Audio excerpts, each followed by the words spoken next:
Good evening, everybody, and welcome to the latest in the series of lockdown interviews. Today, we are honoured to have a former player and manager of our club on the show and one of the game's household names. This pivotal midfield hard man in Harry Redknapp's promotion side of 86-87 was a man whose full-length tackles still bring tears to 80s playmakers. He was instrumental in our survival in the second tier of football with his work rate and the odd goal. And when Harry departed, he had the unenviable task of stepping into his shoes for his first managerial appointment. He steadied the ship after a fire sale of players, signed a new crop who would later be sold to save the club from financial ruin. He also spotted the potential in a certain player called Supa Fletch, and he then went on to have a stellar managerial career with many years in the Premier League. Before I get to him, let me bring in Neil, who is going to be my co-interviewer today. Neil, how are you doing? I'm very excited, Jeff. My childhood football hero I'm interviewing today. Yeah, well, he's a legend of the game. And ladies and gentlemen, without further ado, let me welcome Tony Pulis to the show. Tony, how are you doing? Yeah, I'm fine, thank you. Looking forward to it. Excellent. Answering these questions or batting them back, batting them away. Well, you've done a few media interviews in your time. I'm sure will be easy ride compared to some of them. Hope so. So let's start really at the beginning. I mean, you had a traditional upbringing in South Wales. Did you ever flirt with rugby rather than football? Yeah, I enjoyed rugby. I think the basis of being brought up where I was brought up was the fact that you played soccer and rugby. There was no in between. If the school team had a rugby game on a Saturday, then it would cancel its football game or his soccer game, and you'd play that the following week. So every other week you would dart between soccer and rugby. And Newport. I actually played in a sevens competition. I think it was at Rodney Parade where the team now plays. And someone came up to me afterwards from Newport Rugby Club then, as it was, and asked if I'd like to go down and train with them. I think it was on a Thursday, a Tuesday or a Thursday night, whatever it was. But I'd already then be picked up by Bristol Rovers. And, football was always my first love. So how did that come about? Presumably you were scouted, were you, by Bristol Rovers? Were you always a midfield ball winner as a kid, or did you play? Were you a dainty winner? No, I think, Neil, then you played football. You went out and played football, and you never mind what positions you were given or what positions you weren't given. The great thing that I had, I came from quite a tough area, but a very, very close-knit community. And we had a wonderful football team down there, or a wonderful club, Pill YMCA, which had its own pitches, indoor gym, snooker rooms, table tennis rooms. We were down there all the time, and I used to spend all my time down there playing. If it was winter, we couldn't get out on the pitches, we'd be in the gym. Summertime, we'd still be playing football, get in and play as much as we possibly can as a group. And if I was picked to play for the team, the school team or the YM, then, just playing was everything. Nobody worried about positions. And your midfield partner for Bristol Rovers was a certain Ian Holloway. Did you see a management genius in him at the time?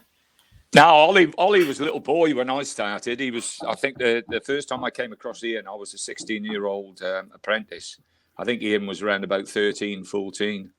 And we used to have the schoolboys in. Bristol Rovers was an absolutely fantastic club for young kids. And they brought through so many young players, good players as well. When you think, just you've named Ian, Gary Mabbott and people like that came through the system. But what we had there, we had great mentors. We had, in South Wales, we had Stan Montgomery, who actually played for Cardiff and bowled for Glamorgan.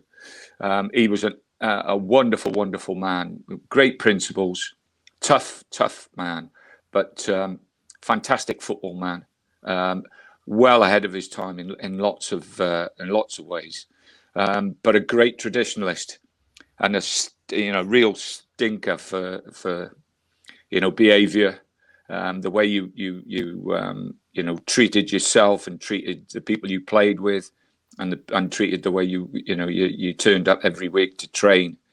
He was fantastic. And going to Bristol, leaving Stanley and going to Bristol, we had the likes of Bill Dodge and old Bobby Campbell, not the one who was at Fulham. Everybody thinks of the Bobby Campbell, but I worked with Bob, who was again a wonderful man. Colin Dobson, Gary Megson's dad, Don, was manager at the time. And they were great advocates for young players and for improving young people. But the other thing with Bristol Rovers at that time as well was we had what would they call it now? A youth coach, stroke, community officer and everything else. We had Gordon Bennett. And Gordon was an absolutely wonderful man. He used to drive you around, pick you up, drive you around, make sure you were in, make sure you were home when you should be home, not out doing what you shouldn't be doing. And again, a great stickler for standards. And I was very, very fortunate in my early life.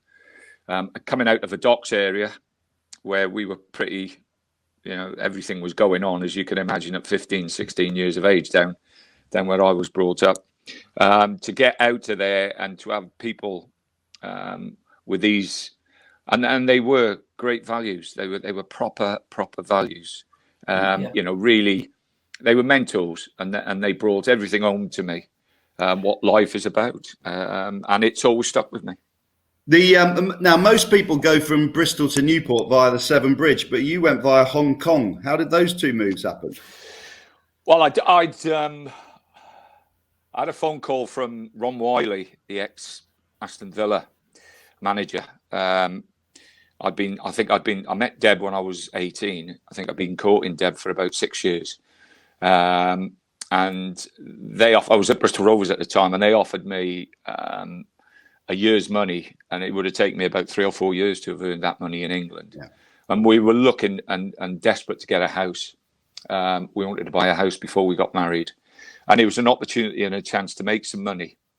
I went over there, had a great time, a wonderful time, great experience in lots of ways. Really found it difficult at the beginning. But then grew into it, met some smashing people out there,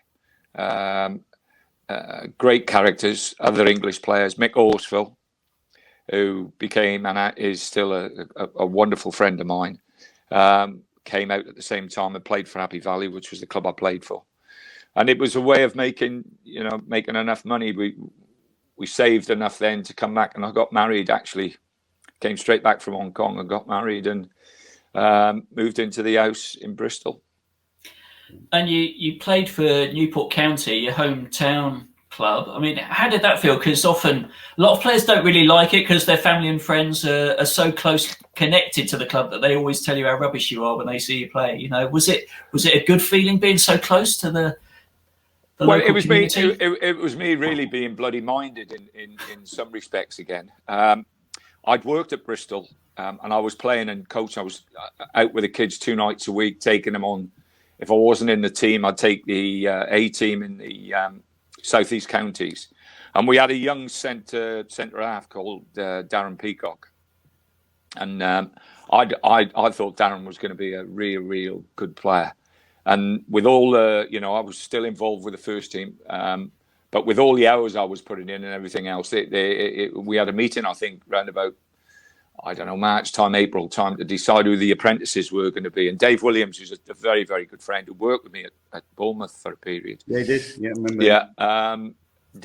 Dave was manager at the time, and Dave didn't fancy Darren, nor the other people around him at the time. I think Wayne Jones was there. Gordon Bennett, who I've just spoken very highly of. I don't think Gordon fancied him. And I was absolutely convinced. And I was really, really disappointed that because of the time I'd spent working with the kids, they took on, I think, 4 or 5 apprentices that year. And I thought Darren was the best. And they refused to take him on. I actually got him then a position at Newport, rung Newport up and said, take him, he's going to be the player. He's going to be a player. And then after that, I almost thought, well, why am I spending all this time and all this? I was only 27, I think, 26, 27 at the time. I loved it. I loved being out in the evenings, loved being out on the Sunday as well, working with the youngsters. Why should I spend all that time if they're not going to take any notice of me? So more in a rebellious way. Colin Addison had rung up and asked if I'd be interested in going back and playing for Newport. And I just, it was almost one of them, because of Darren. And Darren was there at Newport at the time as well. I thought, I'd go and have a couple of years there. He went on to Newcastle, didn't he? Is that same Darren Peacock? Yeah, QPR. Yeah, Jerry Newcastle... signed him. Jerry Francis signed him, and then he went on to Newcastle. Ponytail. I remember him. Yeah, that's it. Yeah. Darren was a wonderful kid. Yeah, he was a Bristolian, a bit slow at times and a bit methodical in, if you spoke to him or was round him. But I just thought the kid had everything to be a top player. And it was just one of those periods in my life where I sometimes make rash decisions. I was really happy in Bristol, happy at the football club and everything else. But it was just almost a matter of principle. And the start of many, many things that I did that got me into trouble at times. Now, you might be able to clear something. Well, I'm sure we'll come on to some of them. You might be able to clear something up for us. We had Harry Redknapp on the show, and he said he signed you because there was a game that Bournemouth played against Newport, and you absolutely owned our own midfield hard man, Keith Williams. But we then had Keith Williams on the show who said that Harry had used a bit of dramatic license with that. So what was we need to clear it up. What was the truth? And also, how did the whole signing come about, more importantly? Well, Harry had rung me. I think he said as well. He came to watch a game. I think the game was called off, or he waited after the game for me. He was in the back of you know what Harry was like. He's in the back of a car. The front seat had been wound down, and I'm hearing this fella go, Tone. As I'm walking through the dark car park at Newport, and it was Harry, and he gave me his number and just said, "Listen, at the end of what you're doing," I said, "Well, I've got a year left." He said, "Well, I'm going to change everything around at Bournemouth. I want to do certain things, this, that, and the other. Can't talk too long yet." I think Brian or Stuart Morgan were in the car with him. Gave me his number and just said, "When you get home, give me a ring, and then we'll have a good chat about it." And yeah, that's he knew. But Colin Addison had a problem and had missed the back end of that season, and Bobby Smith took over. Bobby was a smashing fella, but we did clash at times, me and Bob.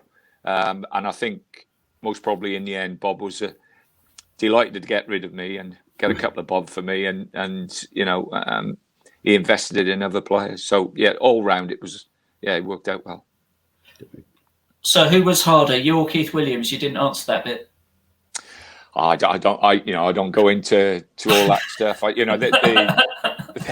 The thing in those days was that you had to look after yourself, and you had to make sure that we talked about Ian, and I can remember playing at Preston the one year, and Ian was about 17 years of age, and his fullback kept kicking him left, right, and centre, and I just walked over and said to Ian, "Listen, leave him. Don't get involved in it. Just leave him, and the time will come where you'll get your chance, or I'll get a chance, or one of the other lads will get a chance." And he's very strong against you, maybe not so strong against other people, and that's the way the game went. There was people there who would look after people, and I played alongside Mark O'Connor for ages and Little Cookie. Yeah. And it was our responsibility at times, if it need be, that you protected those gifted players. We were in the team to keep things ticking over and to look after the better players. Absolutely. And people say you shouldn't sign too many players at once, but Harry brought in a whole new team effectively in that time that you came down. Why do you think it gelled so quickly, and what made Harry special in bringing that team together? Well, it's a great story. We played Bath the last game of the season, pre-season. We'd had I'll put it in a different way. That horrible results-wise pre-season. It was a tough pre-season because Keith took us. Keith Williams was fit as a fiddle and ran us. I can remember running over in the New Forest up the hills and back and all that stuff. And we trained out at Fordbridge at the time. And we went to Bath on the Tuesday or the Wednesday night and got beaten. Bobby Jones was manager at Bath, and they had a good side then, Bob. They were in the conference. They were at the top of the conference. They didn't beat us. They murdered us. And we had a meeting on the Thursday. Harry called this meeting and absolutely drained us. And I mean drained us about being, at the group. I've got rid of better players. I don't know what I've done. This is an absolute, nightmare for me, and this and that and everything else. And I remember, I think we went to Brentford the first game. This is off the top of my head. Neil, please jump in and tell me if I'm wrong. And I think we drew 2 each or drew 1 each. And then played Newport the first home game, beat Newport 2-1. At the time, I think, we didn't have John Williams. Obviously, we didn't have Cookie. They hadn't been brought to the football club. But we got off to a good start. And the good start, especially in the lower leagues, if you get a little bit of momentum and then you build up a little bit of confidence, then it doesn't half go a long way. And from Harry absolutely hammering us, eventually what he did pay dividends. I always thought, because I think you had a few games at right back, didn't you, at the start of the season, and then you had an injury. And I think it all came together. It all came together for us because Bobby Savage got sold, and you moved into the centre midfield slot just as Willow signed at centre half. And that to me, it was that defensive spine that kicked the whole thing off into another league, because we stumbled around a little bit, but then after that came together around Christmas. We went largely unbeaten to the end of the season. How important was Willow? No, John was. Well, it's strange, Neil, that I've been asked this a few times now. Man City lost their 2 centre halves. Company went, and then they got injuries at centre half. They had everybody else, all their top players, forwards fit, midfield players fit, the lot. And they, from being champions and champions comfortably, they lost the title. Yeah. Liverpool, the champions now. Yes, have done exactly the same. They've lost their centre halves and they've fallen away. Man City have picked up the rails. And people say to me, who are the most important people in a team? Well, I think if you haven't got the backbone of your football team right, I don't care how good the forwards are or not. If you're not solid, if you haven't got the goalkeeper, the centre halves and the midfield players all set up right and it all working together, then the rest of it doesn't function. Never mind, you might play games and win a few games, but you'll lose a few games as well. Yeah. And I think exactly what you've just said, Neil, I think bringing John in, and John was a colossus for us because our back players weren't that big at the time. Mark Whitlock was 5'11" at the most. Yeah. After he'd had a bath and shrunk in the bath, he was most probably about 5'9". So we needed someone there who was going to head and kick everything away, and that's what John did. And Harry was also legendary for giving out some tremendous bollockings. We've had some players on here talk about them. Did you ever get the full effect of the Harry hairdryer? I worked Harry out quite well, early on. I knew what he wanted, what he didn't want, and everything else, and tried to stay on his on the right side of age. But yeah, I've had a couple of real rollickings off him. But Harry. I'll tell you what, the great strength. One of the great strengths. Harry's a people's man, and even if he'd hammered you, the next morning, he'd be in and he'd be pulling you and talking to you, and you'd feel so much better.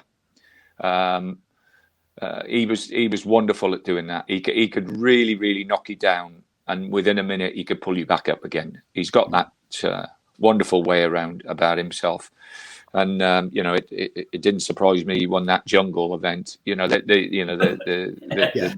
public really received what all the players who've ever worked under him received. He can be really charming for all, and for me, Harry's a great. Everybody talks about this, that, and the other. I actually bumped into him the other day, or not the other day, about a year ago, and he stopped. I was walking up one of the roads, and Harry stopped in his car, was just chatting about it. I think he'd just come back from the jungle then, and I said to him, H, everybody's going to talk about, being the man who won the jungle thing. I said, when you look at it, he's had 40, 50 years in football, and what he's achieved. He spends 2 weeks out there, or 3 weeks, whatever it was, and he wins I don't know, whatever they call it. And, everybody's Harry's, the top man. It's, it's amazing what life and how life spins around. When he came on here, my kids were so excited because they said, I can't believe you're going to talk to the guy that won I'm a Celebrity. And I said, well, he has done some other stuff as well, But I think that that's it, Neil. Yeah, you're right. But what stage of that season did you start to think as a group of players we're going to go up here? Well, it's a terrible thing to say. You're talking about John coming into it, but Dave Puckett got injured. I think it was at Bristol Rovers. He did his cruciate ligament. Boxing Day. And, Boxing Day. I think we won the game 3-1 or 3-0. We played at Twerton. Was it? No, not Twerton. Where did we? Yeah, we played. No, it was at Twerton Park. Yeah, we played at Twerton Park. We won that game 3-0, and I think he brought Carl on, and he had Trevor up there. And I think that was the pairing that, again, if you looked at our spine of the team then, you had Jerry Payton, who was the best goalkeeper in the league by a country mile. John and Mark, who were very, very consistent. You had two Ammaneggers with me and Drisk in midfield doing everybody. And Sean was he did twice as much running as anybody else. And what a great player to play with in respect of what he gave to a football team and to his football club. And then you had Carl and Trevor up front. And Trevor was as good as anybody as a target man. And Carl was as quick as lightning. So that, if you looked at the team, obviously I never personally played against that team. I was lucky enough to play with it. It was quite a formidable team in respect of, the two fullbacks, Mark Newson and Paul. They're both 6'1", 6'2". The Mark O'Connor and Cookie were our two little ball players, really, who made things happen for us. It was everything about that team just clicked into place. It was a real blend. I remember a bit of just that real strength, that real steel in the side, but yet some extremely skillful players as well. It was just a brilliant combination. Yeah, and like I say, I played in there with Sean, and Sean, that's all I did was cover Sean. Sean had chased the ball all over the place. He had so much energy, you couldn't stop him from running, and you didn't want to stop him from running. And wherever he went, I just filled the gap. I filled the space, and I wouldn't leave Willow too isolated. I always wanted to stay very, very close to John and Mark. Yeah, don't blame you. Despite some really great individual performances, Tony, I mean, you didn't score that season. You were the only player, I think, not to score. Was that something that hurt you? No, not really. I was one of those people. I didn't care who scored as long as we won the game. And like I say, I really, really early on recognised my job within that team.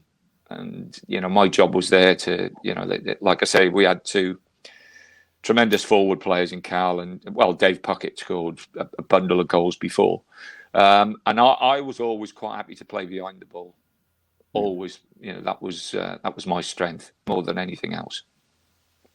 I remember, you might not remember this, but we actually played I was looking back in the records. We played a celebration game for winning promotion against Norwich, and you scored in that. So you obviously saved your goal for after the season. Well, it didn't.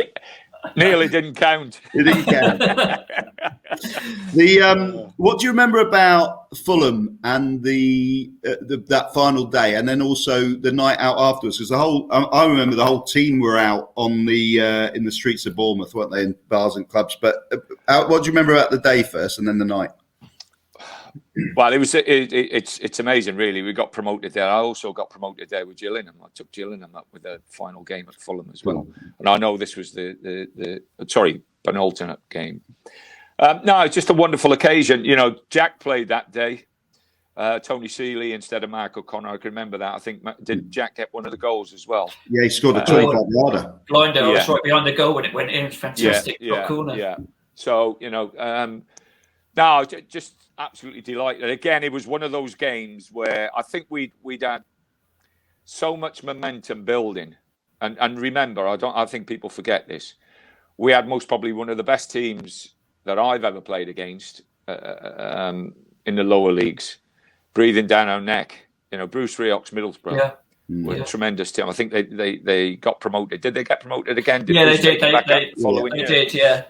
They were a tremendous team, and they every Saturday you'd play and we'd win. You'd pick the blinking paper up and you'd see they'd won as well. So they were breathing down our necks all the time, and it was just fantastic to do it, and it was fantastic to do it in London as well. That performance against Middlesbrough in that season at home, I think, was our best performance of that season, because you were right. I mean, they had players in there like Tony Pallister and people like that, and we absolutely didn't give them a kick that night in front of 50,000. It was a fantastic occasion. I can remember that game. I can remember coming off that game and saying to Sean that I don't think I'd ever run so much in my life in respect of chasing the ball. They were such a good footballing team, and they played some smashing football that night. I know we beat them 3-1, didn't we? Yeah. Did we win the game 3-1? It was such a tough game. Debbie's, my wife's brother, came to that game. He lives in Southampton. I think he got in around about 10 minutes before half time. He was queuing up to get in and just couldn't get in. And then they announced the crowd at about 11,000 or whatever it was. There was 11,000 in there. There was a ripple of laughter went round when they announced it. So I think they announced it at 13.5 because that was the fire capacity. So they couldn't announce it anymore. But they reckon there was about 17.5 in there. So yeah, great times. Like I say, there was great spirit within the group.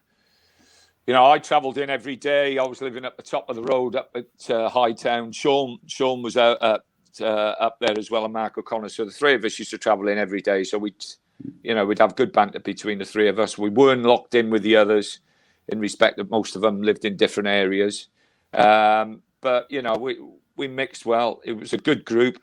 And like I say, the spirit within the group. Once the flame was lit, we just took off, and it is. I've been very, very lucky as a person to have managed and played and won every league or been part of the promotion out of every league in England, and you get that feeling. And like I say, the game against Bristol Rovers, I think when we won that game, and then you're looking at the team, you're thinking, the balance was just wonderful. Not just the players and the players being strong enough and skillful enough and competitive enough, just the balance. Everybody pushed and pulled together, and it just fell into place. Like I say, it just fell into place. Well, we have Willow and Mozza on, and as a double act, and you'll be glad to know they said you were in the family man camp when it came to going out. You weren't like them. I'm very pleased they've said that, and I'm very pleased Debbie's not listening at the moment. I'd have my nights out, but I wouldn't be going out and doing what a few of them were doing. Let's just put it that way. John and the lads had a great time, and so they should have as well. It was a different game then. I can remember the next year or the year after where Kevin, Bondi, Luther, and all them were there. And we had a Christmas party all together. I used to do all the collecting. We used to have a players kitty. We went to Mallorca the one year with it, and then I'd save it for a Christmas dinner. We'd have a little draw at the end of the week, and we'd have a five-a-side competition that we'd put money in, save it up, and then we'd spend it. Anyway, we had a night, our Christmas night. I think Bondi turned up. Kevin turned up with just a nappy on with a big pin in. You couldn't do it today. It just. No. And we sorted out the pubs we were going to, the nightclub we were going to. Everybody bought into it. Everybody turned up. In different gear. I think Mark O'Connor was blinking Michael Jackson and people like it was just apps, but fabulous, Jeff. Do you know what I mean? It was brilliant. There was no phones, no one taking photos, pictures, or anything like that. And we could just relax and enjoy it. And the club's got. I've got a lot of good memories. And you arrived in the second tier of football late in your life. Did it take you time to establish yourself in that team? And did you ever doubt yourself? No, I think with the Harry was moving things on, and Harry wanted better footballers in the team and wanted better people, or people who could use the ball better than what I could. And Dave Armstrong, obviously from Southampton, Brooksy, Ian Bishop, people of that ilk. H wanted a better footballing team. We'd been a very well balanced championship, third division team, and I think stepping up into that second tier, I think H was looking for, and rightly so, to push the club on and push the team on. So I knew, when you're bringing people in like that, you know that you're going to be used sparingly, and that's what happened for a couple of years. When I came in. If they were, if the team wasn't doing that brilliant, H had always come to me if things weren't that brilliant, and then I'd go in and do the best I possibly could. It's interesting you say that, because me and my dad always had that theory. If we had like 3 or 4 games where we didn't win, on the way to the ground, my dad would always say, "I bet Tony Pulis is playing tonight." And sure enough, he'd be back in there, because Harry would have thought, "I need to dig some points out here," and one of the softer players would have gone and you'd have come in. But two of the games you did feature in, which have got a massive place in every Bournemouth fan's heart, was when we beat Southampton in the Littlewoods Cup. Do you remember that night away at the Dell? That was that was a fabulous night. Driss scored a great goal, didn't he? Sean, I think Sean scored a great goal to win it for us. 8,000 fans there, I think, as well. Yeah, it was just a special occasion, and the thing. Again, Neil, no disrespect to the way football's gone now. You have a look at all the stadiums, Jeff, and most of the stadiums look the same now. Yeah. The Dell was different. It was a special place to play football. You're almost on top of the supporters. It was, and as you said, Neil, the support we took that night and the atmosphere. I think Shearer played that night as well, didn't he? Did Shearer play for Southampton? He might have done, because they probably would have played a kid. I know Chris Nicholl was the manager, and that was nearly the end of him, wasn't it? But yes, yeah. He might have. I'm not sure, but it was fabulous. In the first, did they beat us in the first game 1-0, and then we went there and beat them 2-1 and won on away goals? Was it a draw that first game? No, I think the first game they did beat us, and then we went there and won 2-1. I'm sure. And went through on away goals, I think. Was it away goals? I can't remember now. All that matters. Anyway, I'm sure the listeners will come in and sort us out. And, I'm sure they'll correct us. Yeah, very much so. But no, that was a good night, a really good night. And you left to go to Gillingham, but you quickly came back. How did the move to Gillingham and back come about? Well, that window that year before I went to Priestfield, Owen Hand was at Huddersfield at the time, was the manager at Huddersfield, the exporter manager, and he was a smashing fella, Owen. And I nearly left to join them on deadline day, but things got snarled up a little bit, and it didn't happen. Thank God it didn't happen, because going to Huddersfield then, I would have had to have moved Deb up, because I'd have been playing. So that fell through. Keith Birkinshaw had rung me up and mentioned, would I fancy it? And then Keith left the club, and Damien Richardson took over. And they rung me up. I knew the chairman, Tony Smith, really, really well. Tony was and still is a very, very good friend of mine. They offered me really, really good money, 3-year contract. We actually went up a couple of times, me and Deb, at the beginning to see if we could find a place to settle down and whether we thought it'd be worth it. But once you're down in this area, everywhere else you go is second best. And Kent is a beautiful county, and everything surrounding it. There's some wonderful, wonderful places. But we just didn't feel it was right. And I had an absolute nightmare of a time there, because I got there and we played West Ham in pre-season game. And I pulled a muscle up in my leg, and I didn't play for the first 2.5 months, really. And it was only I went to see a specialist in London. And what I'd done, I'd ripped a little bit of bone off my hip that actually went into my thigh muscle. And I never got any pace. You'd say that, Neil. But if I did get, slower, if I got to a point where I was trying to get out of that gear of slow, then I'd feel this tearing in my thigh. And I thought I was pulling the muscle again. So I'd ease off. Anyway, eventually I went to see the specialist. They took an X-ray and it was a lump of bone in my muscle. And they could have taken it out. And he said, listen, the age you're at and everything else, I'm not sure it's worth, cutting through you and taking out that bit of bone. You know what it is now, just play with it. So I played from there till the end of the season. And then I went and seen H. That was the year, obviously, they got relegated. And the Leeds game on Bank Holiday Monday, or Bank Holiday weekend, sorry. I went round and seen him to wish him all the best. Went round his house and popped in. I think I had Anthony and Laura with me at the time. I was just taking them out to Moores Valley or somewhere like that. And I thought, I'll pop in and see him. Popped in and seen him, wished him all the best and everything else. And obviously that what happened. A few weeks later, Harry rung me up and said he had to make cuts. He had to make changes. There was going to be changes with the staff, changes with the players. And he'd found out that I hadn't moved up there, would I fancy coming back and playing and coaching with him? Went home, spoke to Deb. And, she was obviously delighted for me to even think I was going to come back. So I spoke to Tony Smith, had a real good chat with him because he was fabulous with me, Tom was. And he allowed me to go, allowed me to break my contract, and obviously the rest is history. Brilliant. Before we move on to talking about post-playing days, I was just thinking, we touched on it briefly earlier about 80s hard men, which was a pet subject of mine. And I always remember a game where we played Millwall, where you and Terry Hurlock had a running battle that went on the entire game.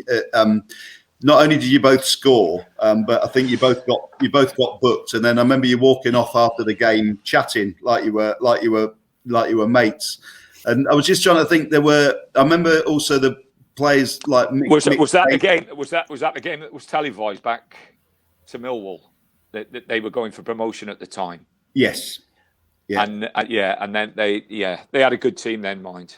That team they had a Briley and Hurlock in midfield, two wide players who were decent lads. Sheringham played up front with Cascarino.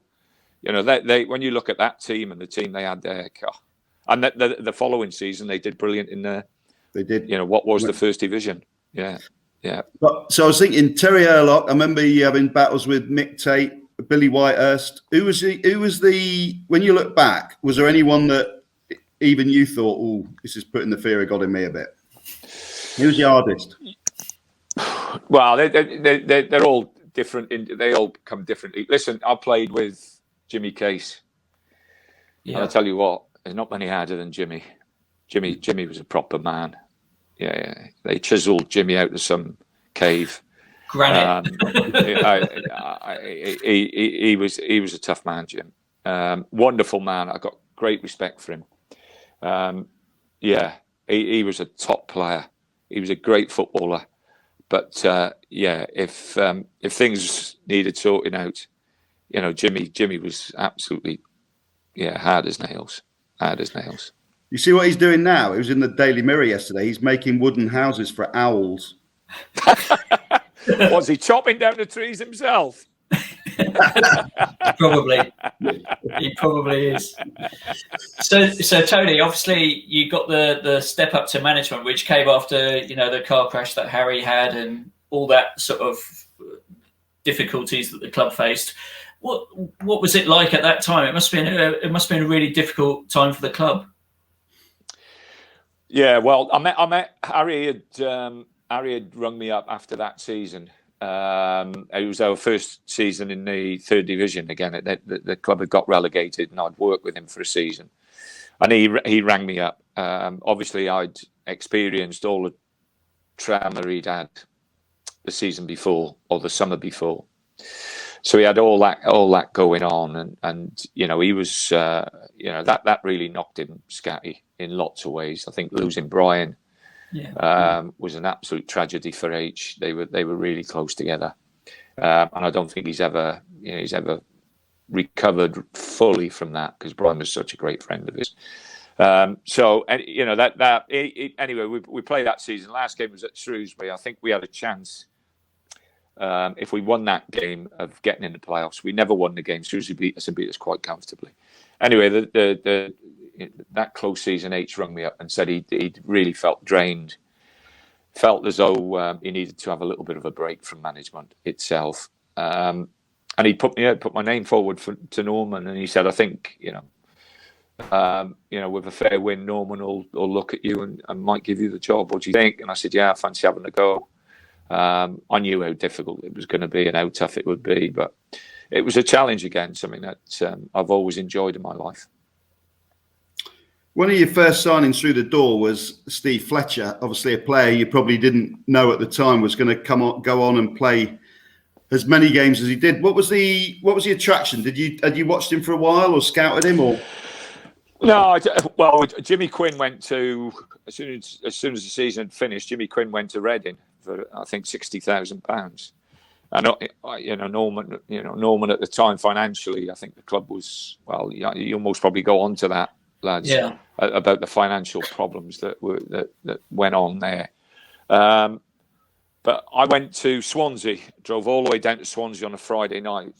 We were playing on the Saturday at home against someone, and I drove down on a Friday night. It might even have been a pre-season game, I can't remember, and watched him play, and he did really well. I think he was only 18, 19 years of age at the time, and we paid, what do we pay? 20 grand for him, 19 grand, 20 grand for him. So it was it was a swap for Jimmy, really, in lots of respects. And the fella's done brilliant. He's a great lad, Fletch. The one thing, the damning thing about him was, technically he should have scored a lot more goals than what he did, but he'd do so much work outside the box and be involved in so much play outside the box, that at times, he was so unselfish for the team, he forgot about being a little bit more selfish for himself. But there's the pros and cons with that. But no, I really fancied him. Thought he'd be a good player for the football club, and thank goodness, he turned out to be that. Neil, do you want to pick up the next one? Because I know you saw a lot more of Joe Parkinson than I did at that era. Yeah, I was trying to reflect on who I thought your best signing was. Obviously, you'll know who you think your best signing was, but I always thought your best signing was Joe Parkinson. He was just such a tremendous player at that level. His sale, along with Scott Mean, Neil Masters and Keith Rowlands, who were all players that you kind of brought through and gave a place in the team, kept the club afloat. Do you ever think you got enough credit for that? No, I don't think you do. No disrespect. I've just come back from, or I had 18 months at Middlesbrough, and I went to a football club. Steve Gibson's a good friend of mine. I went to a football club that had spent nearly £55 million on players and had a wage bill as big as most, lower league Premier or lower tier Premier League sides. And Steve had given it a bit of a go with the manager, and it hadn't worked. And when I took over, I just couldn't believe, the financial situation that the club was at. And I did most probably the same there as what I did at Bournemouth. We sold Bamford, we sold Traore, Forshaw, Gibson, who else? Christie. I think we got rid of 14, 15 players over a period of 18 months. Brought Saville, McNair and Flinty in. Flinty went to Cardiff. They got their money back on Flinty the season I left. And we got into playoffs and missed out on the playoffs by 1 point. But no one ever said, or no one will ever say, well, look at what Tony had in respect of the players he was working. If we'd have kept Bamford, Traore and Gibson, I think we'd have finished in the top two. Yeah. Because Traore was just... If you just kept Traore, you probably would have finished in the top. Yeah. But you get criticised. You don't do it. Nobody ever... the supporters don't turn around and go, well, to be honest, he's really looked after the football club. He's looked after the chairman, looked after the football club. The only one who appreciates that will be Steve. Yeah. He's a very good friend of mine. I went to his wedding last year and everything else. When I was at Bournemouth, you know, people moaned and groaned, and rightly so. Supporters got to do what they got to do, and it'll be the style of football. It'll be this, that, and the other. Who's one of my best friends down in Bournemouth? Norman Haywood. I worked my socks off for the club and for Norman. Norman was in charge of that football club, and I did everything I possibly could to look after Norman. That was the big thing for me. And was Joe Parkinson your best signing for Bournemouth? Yeah, in lots of, I'll tell you a great story about that one, Neil. The manager at Wigan at the time, Dave Philpotts, I think was it Dave? I think it was Dave Philpotts at the time. I'd rung Dave up, and there was another midfield player there that had been recommended, and he said to me, "Now the best player at this football club is Joe Parkinson by a country mile." So we played. I think we played Wigan last game of the season at our place, my first year in management, and I think Joe was part of that and was absolutely outstanding. But he was out of contract. I'd been told he was out of contract. Anyway, we went to a tribunal, went up to Walsall, took Norman up there. And Wigan had changed managers. I'm just trying to think of the manager they changed. He's quite a well-known manager or player.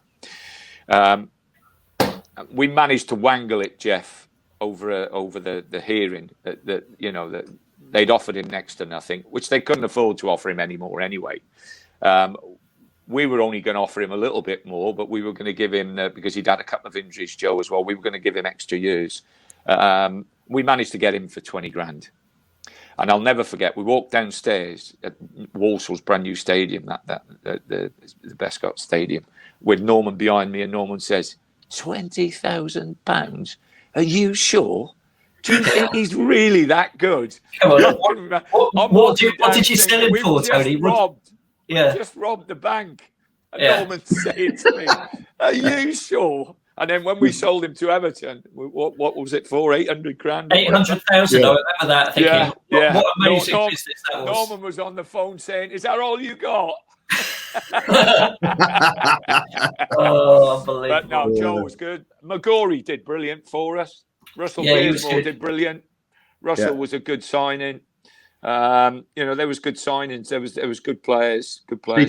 Steve Cottrell was had a great year with us. Great year. Yeah. Cots did brilliant. But we had a good team. But we had to sell people. That was the problem. I think we went to Fulham around about Christmas time the second year, and after that game we were third or fourth in the league. We'd had a great run, and then we sold Neil Masters, Joe Parkinson. I think did Vince go? Vince go at that time. Vince went at that time as well, or similar time. Did Efanakoku go as well? Effan 750,000. You know that was a great story as well. We got Mike Walker. And I knew David worked with us, Dave Williams. So Mike Walker was at Norwich at the time. So I'm sat at the end of the phone, and I know Mike wants Effan above everybody else. So they come in and they offer about 300,000-400,000. Of course, Norman's there. It's deadline days, desperate to get the money to keep the bank off his back. And he's going, come on, he's always injured. He's this, that, and the other. Let's do it. No. Right last, honestly, it was about 5-5.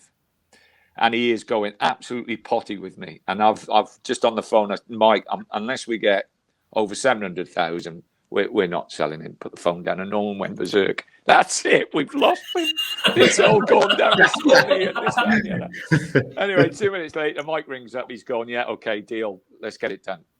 And Effan was a great lad. Great. I really liked Effan. Yeah. I remember playing at Rotherham. Can you remember Rotherham, Neil, where he went up and he scored 2 or 3 goals? He'd been out injured for ages, and he scored 2 or 3 goals on the break with his pace. He was just unstoppable on his day. Unstoppable. The thing I always remember about him, his first season, he kept getting put clean through because no one could catch him, but he never ever finished. And I remember thinking, someone's going to work with him. When he learns to finish, he's going to be out of this club and gone. But it took him about 5 or 6 months to learn how to beat league goalkeepers. But it was almost embarrassing because he kept getting put clean through all the time. And then he learned it and he was gone. He was a great lad as well. Really, really good lad. Really, really good lad. So Tony, you talked about copping a bit of flack from the fans at Bournemouth. I mean, you've had flack from the fans at various clubs you've been to. I mean, how difficult is it to manage when you're getting grief from the fans? And are you able to switch off from it or put it in a box and forget about it? Yeah, I'm fine, mate. I've quite thick skin. I think you have to accept it today. I think it's got worse today, than in my time, or during my time.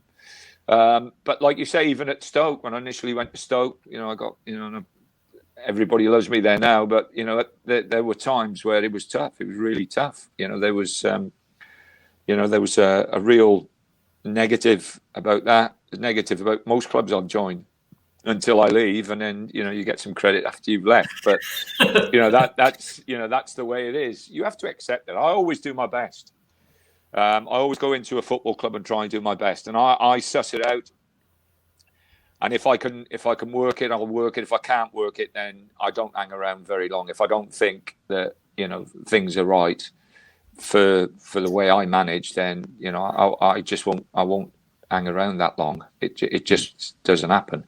And I've always been pretty bloody minded in lots of ways and lots of things, but I think I know how to do things. I think I know how to make things work. And there's certain things that you have to have to do it. And if you don't get it, then what's the point of wasting your time? And like I say, when I went to the Borough, yeah, Steve was desperate to get promoted again, as everybody else was. But he was also desperate to get that wage bill down and get some... Because like I say, Steve had spent over 50-odd million. Yeah. Everyone always looks back at their first management position, whatever job they do, and think, oh, God, I wouldn't do that again if I had a second chance. When you look back at what did you learn from Bournemouth? What did you take into your next job thinking, I'm not going to do that again? Well, the great thing between Bournemouth and Gillingham was that I actually had a year out. So, I had a year out of football. And Bruce Rioch had rung me up. I think Bruce had gone to Bolton by then. And he rang me up and asked me if I would do some work for him. Would I go out and watch games and do stuff for him and this, that and the other. And I spent really a lot of time out on the road watching games. And this is where Harry was brilliant. When I first met Harry, Harry was the best I'd ever known for knowing players and knowing the material that you need. So I had from leaving Bournemouth and going to Gillingham, I had a real good year of monitoring players in all leagues, non-league, right through Football League. And then when I took over at Priestfield, I was fortunate that there was 12, 13 players out of contract.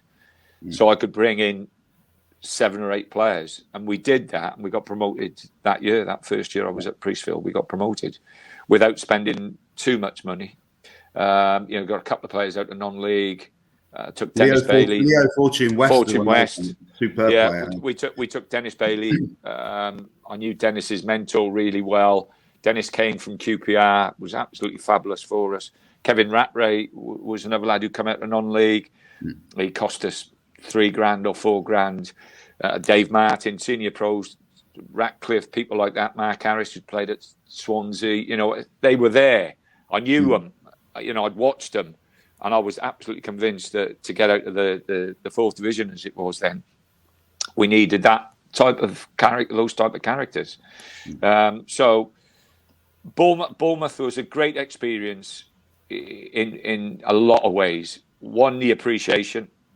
I think you realise then and recognise you have to do it for your chairman and your football club, because you're not going to keep everybody happy, and you're not going to please everybody on the terraces. You're damned if you do, you're damned if you don't. So my whole principle from that point onwards was I'll do the best I can for the person who pays me, and the club I work for, and irrespective. There's lots of things, Jeff, Neil, that go on behind the scenes that you can't tell people about. There's lots of things that happen that you just hold fire on, and you just say, nah, that's not for the public domain. And a lot of them is you'd be absolutely astonished and amazed at things that go on and have happened in my career where you just can't say it. So I've really been very single-minded and very stubborn and determined to make the best I possibly can with what I've got.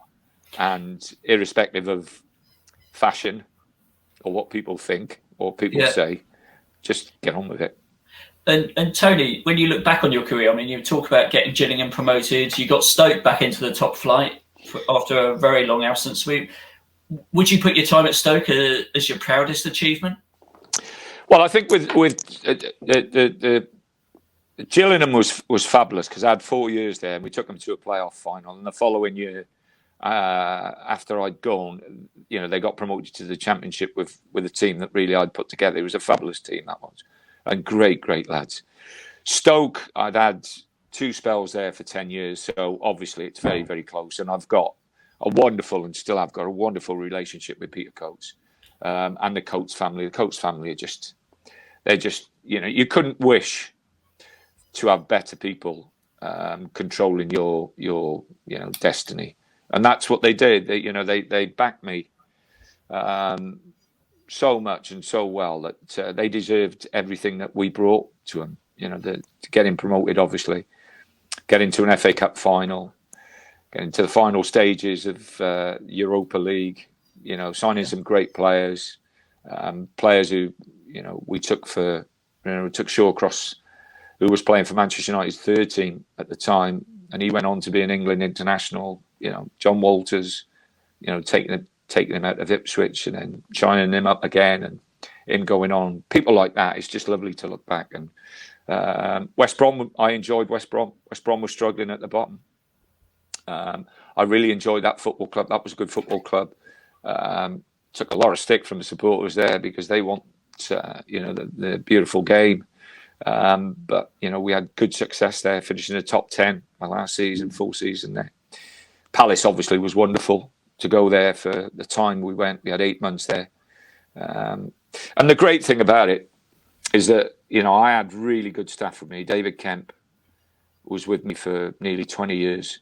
And Jerry Francis, when I got promoted, when I took Stoke into the Premiership, I wanted Dave Kemp had worked in the Premiership before, but I wanted someone else with that experience who could manage upwards as well as on the grass. And I took Jerry Francis, who was what a wonderful football man and what a wonderful man. And Jerry managed and looked after stuff above me. And I think if you look at the young coaches today and the young managers today, football has changed so much now that younger managers going into the game, or young coaches, because they spend most of their time on the grass. Whereas when I took over at Bournemouth, there was me, Keith McAllister, and Norman Haywood. That was the 3 people running a football club. We see the directors once a month. But the whole concept of the club revolved around us 3. You go now and have a look at the layers in between a coach and the owner. It's just extraordinary, sporting directors of football, chief executives, all this going on, and all academy directors. You've got so many layers. If I was starting up again now, or if I had any advice to give to younger people going into it, they need to get someone on their side who's going to look after upstairs, because that's important now. There's so much noise created with social media. Yeah. And with the different layers between the manager and the owner, that you need almost to be as bright above you as what you have below you. You can look after the team. I can go out and coach all day tomorrow and enjoy it. Am I very good moving, talking to people above me at times? No.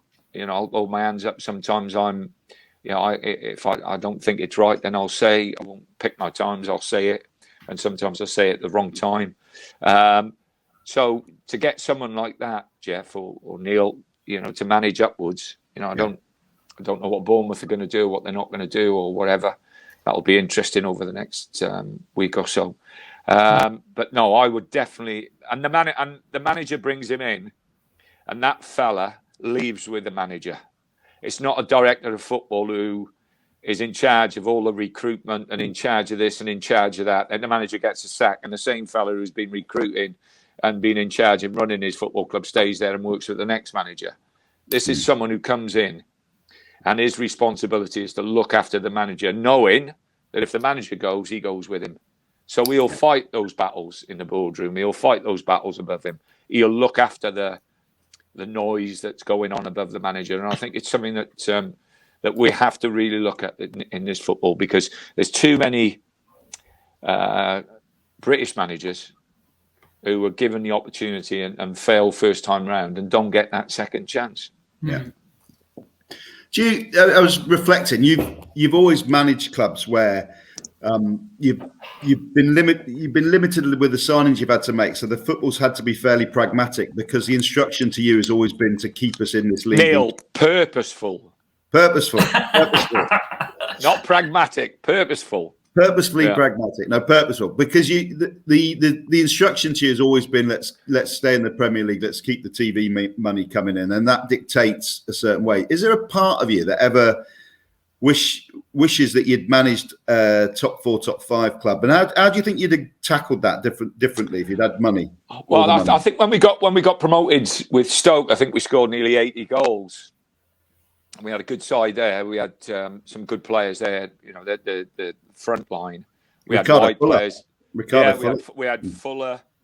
Sidibe only scored about 4 goals that year. But the 2 wide players, Creswell and Lawrence, I think got 15 goals apiece. So you know there was goals from everywhere. Listen, it's horses for courses. I think again one of my strengths is to get the maximum out of what I'm given.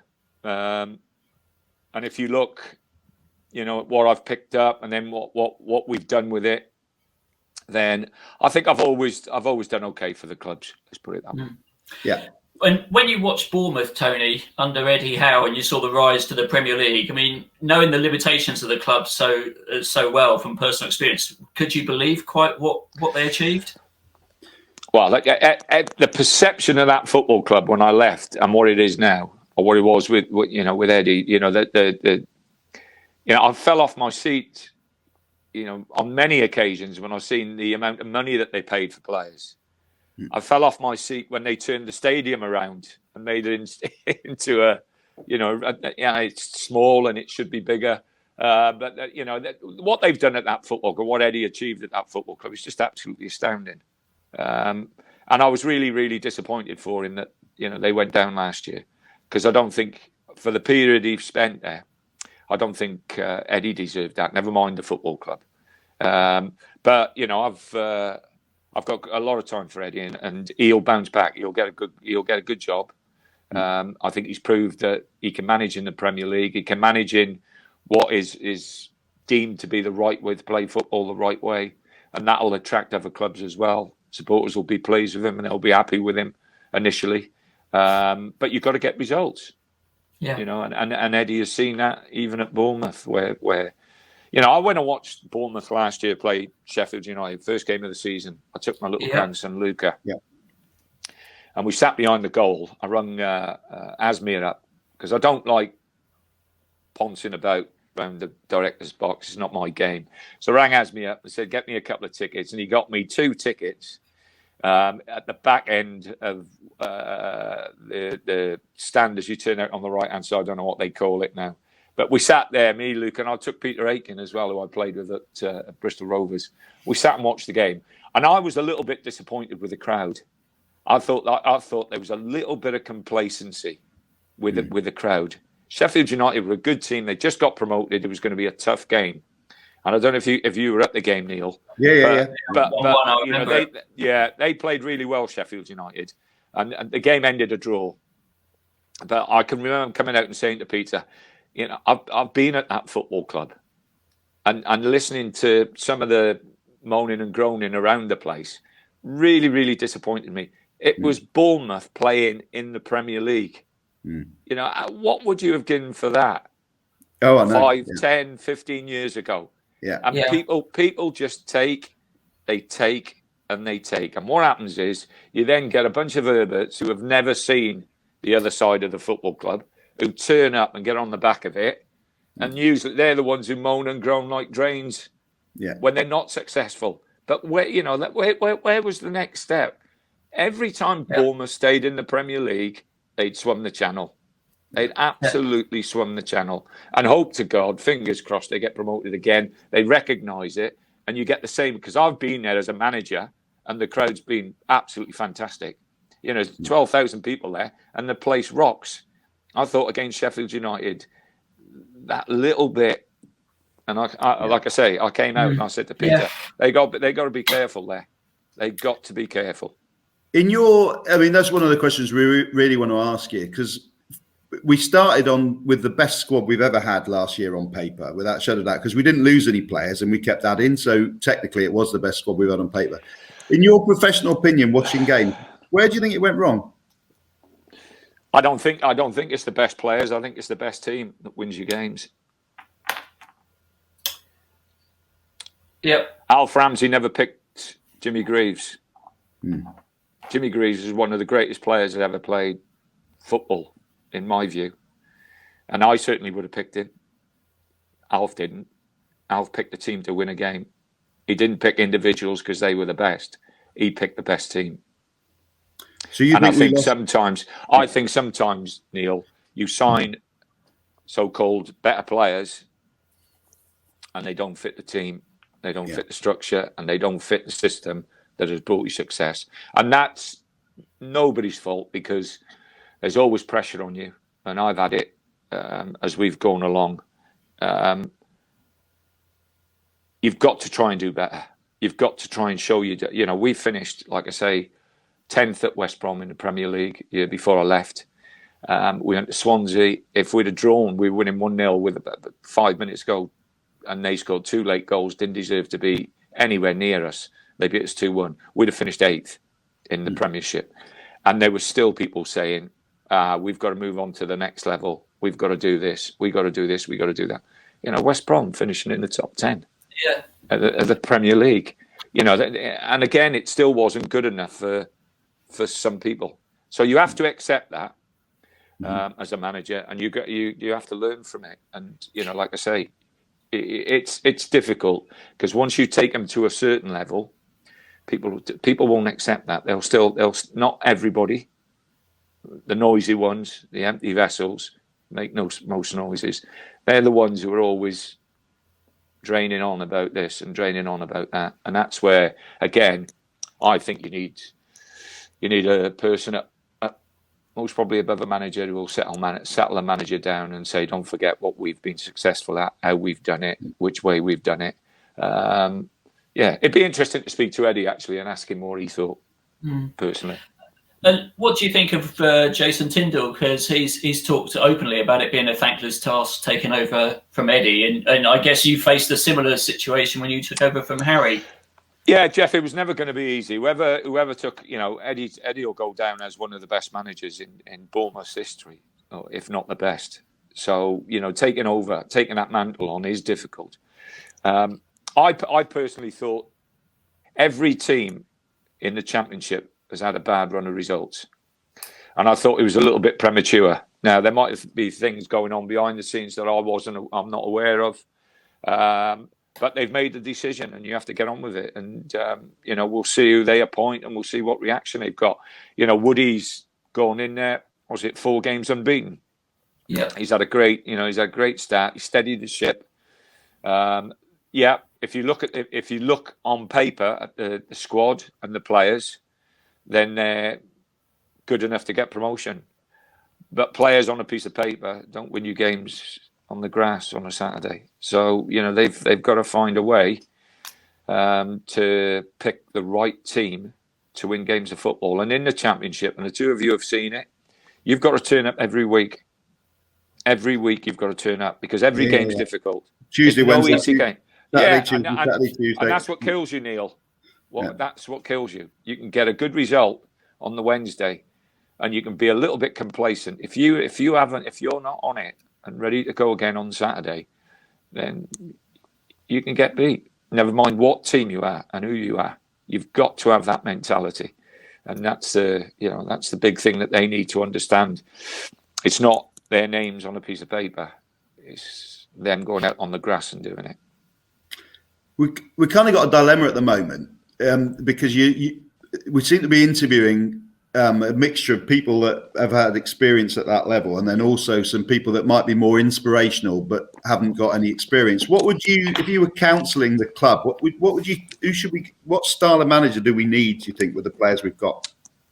It's very, very difficult for me to to advise people who know the club better than I do. It's a long time ago, and the club has changed so much in the period that I was there, and through my career, obviously and living down here, I've always kept in touch with the results rather than the way it's moved on. Who would I suggest? Well, they've got to get promoted this year, so they've got to get someone in who can really get after this group and push them to the limits and have no nonsense. I know there's some star players in the team, but that again, like I say, that's names on paper for me. That's not going to win you games. It's going out there on the Saturday. I'm not sure. I've heard about Henry, and people like that. They're big chances for me. I think you need someone who's they need if they go with Jonathan or if they go with a younger coach, I'd still think that younger person, as I've just said and just stated, should be allowed to bring, say, Harry in or someone like that. Let Harry work above him and do bits and pieces and look after the boards and settle things down, or someone of Harry's ilk. And I'm certainly not putting myself up for that, boys. So you can wash that away. But that is a difficult way. It is a really difficult. They're in a great position. Or is it 16 games to go? Yeah. Sixth place. Yeah, we're still in touch. Amazingly, even after losing 4 on the bounce. Well, we did. Yeah, but everybody's done that, Jeff. It's been a cycle. Yeah. If you look at the season right from the top to the bottom, there's been a cycle of runs where you've been very good, and this is the top teams, and where they've lost continuously games, or lost games on the bounce, and that doesn't usually happen. The year we went up with Eddie Howe, I mean, it seemed like we won pretty much every week, but we lost 5 or 6 on the bounce in February or March and dropped down, and then won pretty much every game after that. So it's going to happen. What's Jonathan Woodgate's greatest qualities? Because you work with him as a coach. I like Woody. Woody will tell you this anyway. When I took over at Middlesbrough, I actually said to Steve I was only going to do 18 months. I wasn't going to do any more. And Woody was working with the kids then. And I'd had Jonathan at Stoke. I'd signed Jonathan as a player at Stoke. And he's a very engaging person. He's got really, really good qualities. He had a real tough time at the Borough. Because, like I say, they were cutting back, and Woody had to pick it up. And that would have done him the world of good. He wouldn't have thought about it at the time, but it would have toughened him up and made him aware of how tough this job is. But no, he's a good coach. He knows the game. He's been a top player. And he'll get his chance again, whether Bournemouth think it's the right choice at the right time, because this is going to be most probably the biggest decision this football club would have made in a long time. Whether they think that Jonathan's the boy for it, we'll have to wait and see. But lads, honestly, they're bound to understand that they have to get this right. Yeah. If they get it right, they've got the potential to get promoted. If they get it wrong, then it'll be washed away. And your last job, Tony, Sheffield Wednesday, which didn't work out. I mean, was it a challenge that was bigger than you expected? Was it a style of football thing, or was it a relationship thing with the owners there? What sort of went down? It was difficult from the start, to be honest. I think I'd actually booked it. Me and Debs had booked a holiday, and then it got cancelled because of the COVID. And I think with the dark nights coming in and everything else, I thought, well, I'll go on then. It'd been one of a few job offers that I'd been given. I personally think Sheffield Wednesday is one of the biggest teams outside the Premier League, but it didn't work out, and that was my fault as much as anybody else's fault.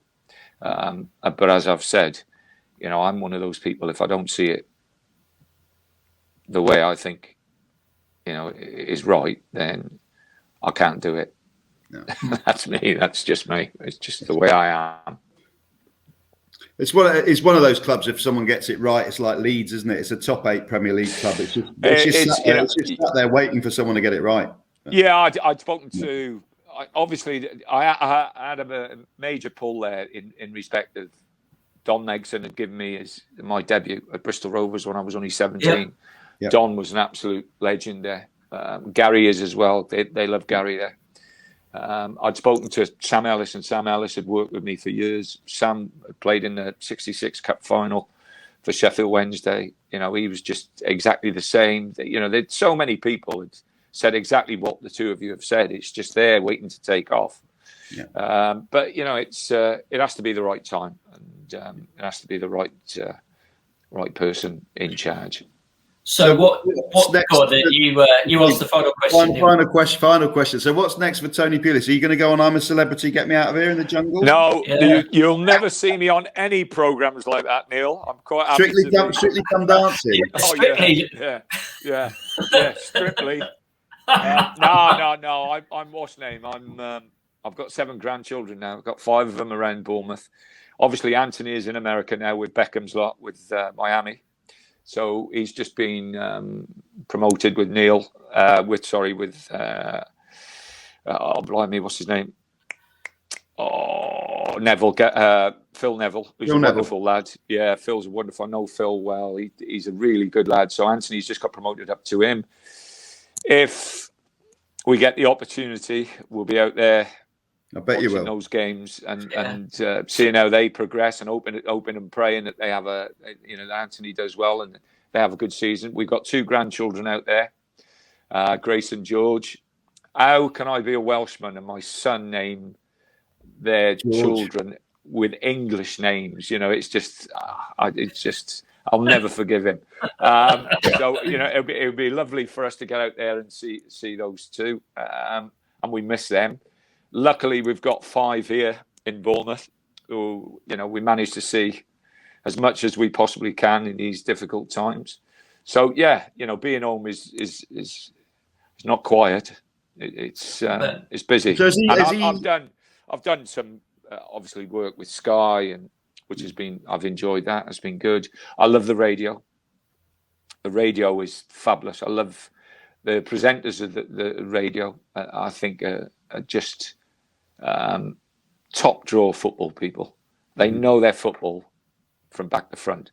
To sit next to them and see, you know, John Murray, Ian Dennis, you know, AVB, you know, it's just absolutely fantastic. Alistair, I did a game the other week, Swansea Man City game with Alistair, Bruce Ball. It was just wonderful. You know, it's their preparation, their understanding, and the way they communicate with listeners who can't see anything.